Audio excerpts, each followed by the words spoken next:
what's today? Today's all about our continuation of phone ups. Um, Last time we talked about the importance of the phone up and the difference in the type of leads we get on the phones. And today I'm going to talk to you more about the actual caller and the call and our goals here in part two. Today's not going to be a long show. Most of my material is going to be in a couple of weeks when we tie it all together. But let's talk about something here that's very, very important. And I think it's has to do with some misleading information that we've told ourselves. Not that nothing's been done intentionally, but a lot of us, when we try to make our appointment, the number one mistake we make is we try to make an appointment. It's not about the appointment. It's about creating an appointment that shows up. I talk to dealers all the time, and they say, my BDC department, set 30 appointments for the weekend, and only 3 people showed up. Well, what happened was that you created an environment where the customer wasn't comfortable, so they did not show up. Remember, as I shared with you last time, a customer calls the dealership for a couple of reasons. The first reason is to get information. That's going to be price, availability, options, things like that. But the second reason why they're calling is to size up the person on the phone, to see if the person on the phone is somebody they want to talk to, someone they want to come in and visit with.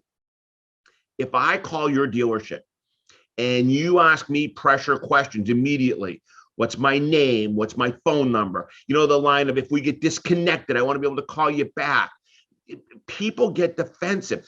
Keep something in mind. They are afraid of us, and they should be. We are professional salespeople. Our job is to sell and to extract money out of the customer, and they know that. So you've got to create an environment on the phone where the customer doesn't feel that pressure. The greater the dialogue, the more dialogue you have that does not relate to your goal, the better you're going to be. If you satisfy the customer's goal first, it lowers those defensive postures. Some other factors that are important. You must be prepared to take the phone call. And I'm going to fly through some of this information to get to the good stuff. You got to be organized when you take a phone call. So many times I'm in dealerships and it's sales line 1 or a phone rings and we just walk over to sales. David speaking. How can I help you? You have to have a strategy. You have to have a plan of attack when you take the phone call. If you don't, you're going to fail. And I keep relating to sports analogies. When the quarterback runs on the field or they call the play into the field, they have a strategy. They have a play, a formula. If we don't have that, if we're not prepared, we're going to lose. We must have confidence in ourselves. If we're not prepared, we're not going to have confidence. That is purely a given fact. And the most important thing is we have to stay in control of the call. Now, how do you stay in control of the call? Well, it's all based on the dialogue. So let's go in a different direction here. What happens when you lose control of the call? Well, you fail to do adequate discovery and find out what the customer's wants and needs are. You waste these great leads. Let me share something with you. If you get 5 opportunities that come into your dealership, let's call it a be-back, a referral, a walk-in, a phone call, an internet lead, let's go to a 6th one, and a service customer. Which customer has the highest closing ratio? Well, you're going to be shocked when I tell you it's the phone up. Why? Because people are at the end of their shopping process. They don't call first. They go online and shop first. The call is to determine where they're going to visit to hear about the vehicle they want to buy. And the other thing is this: if you're not in control and you're just winging it, you sound like every other salesperson. Every other salesperson out there saying the same things. When can you come to the dealership? Your best negotiating power is when you're in the dealership. You have to be able to create a dialogue that lowers that customer's defensive questions, lower that customer's defensive posture. You have to ask questions. Now, keep something in mind. If you're going to ask questions, there's 3 fundamental rules you must follow. And I share this with you all the time in our DLA rules of sale. The first one is never ask a question that could result in a lie from the customer. Don't give that customer an opportunity to lie to you. I always like this. When I go to a dealership, I say to all the salespeople, how many of you believe that buyers are liars? And everybody's hand goes up. And then I ask, how many of you believe that I could come and work in your dealership for the next 90 days, sell a ton of cars, and nobody will ever lie to me? Who thinks that's possible? And nobody does. And then I say, but it is. Think about it. How would I get a customer to not lie to me? Well, I'd never ask them a question that would give them that opportunity to lie. I know what people lie about, and so do you. You know they lie about their budget. You know they lie about their trade value. You know they lie about their timeline. You know they lie about where they shop, the prices they've got. Why would you ask these questions? The same goes on the phone. Don't ask a question that could give them an opportunity to lie, because they're defensive when they lie. And once they lie, they're going to defend that lie. Number two, never ask a question that can result in an answer you don't want to hear. Now, in about 6 or 8 minutes, I'm going to contradict that. You'll see why in a second. But never ask a question that can result in an answer you don't want to hear.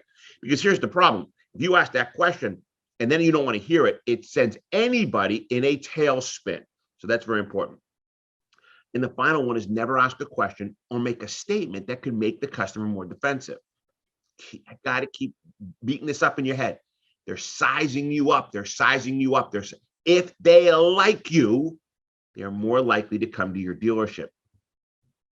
So how do you control the call? Well, you control the call by asking questions, and you control the call by making statements that will get people excited. That's a very, very important factor.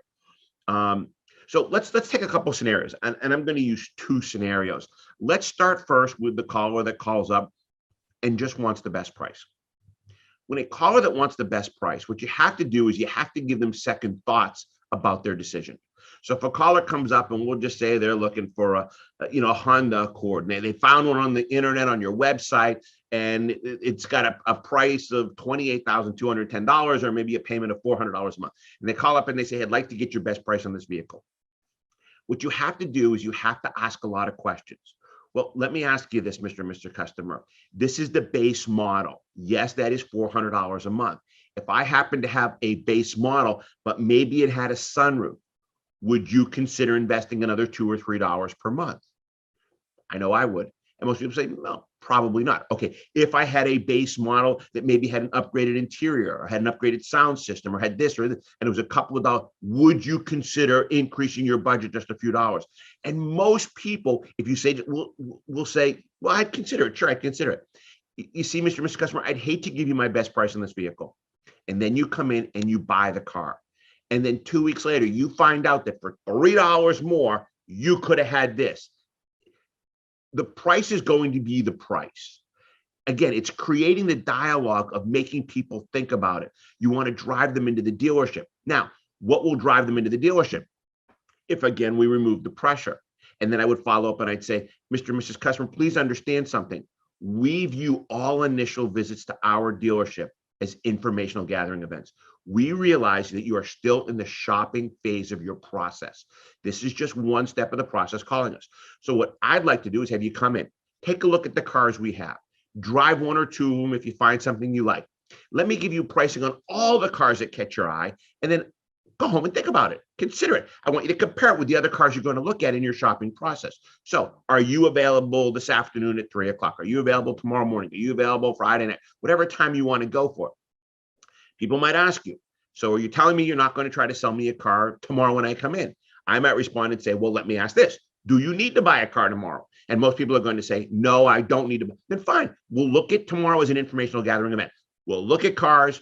We'll drive. We'll give you prices. And I hope to give you prices on 3 or 4 cars. Take it home and think about it. And I know a lot of you are saying to yourself, well, why would I do that? Why would I let them come in with an opportunity to leave? Because you have to remember, most people are not going to leave. Most people are going to forget what you said. If you win them over when they get there and you inspire them, they're not going to pick 3 or 4 cars. They're going to narrow down to 1. And in today's environment, you might only have 2 or 3 cars total, and they've got to pick 1 if they want something.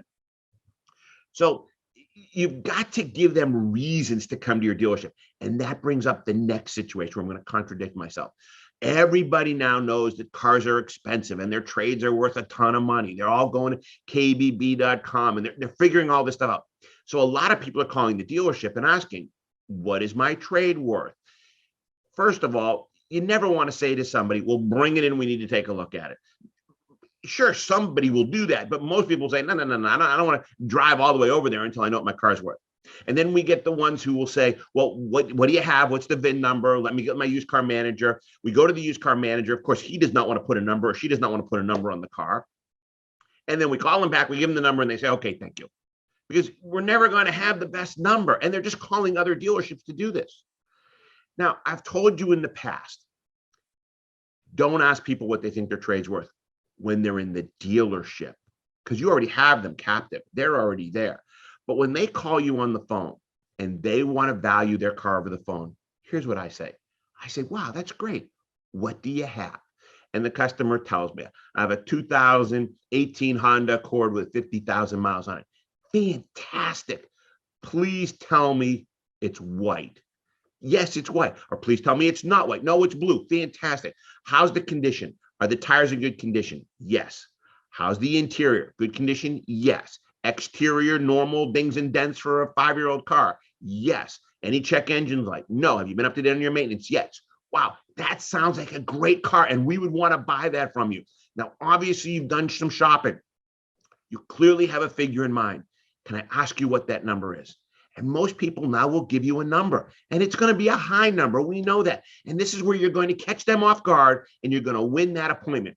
Because then I'm going to say, you know what? To me, that doesn't sound unreasonable or unrealistic. When can we see that car?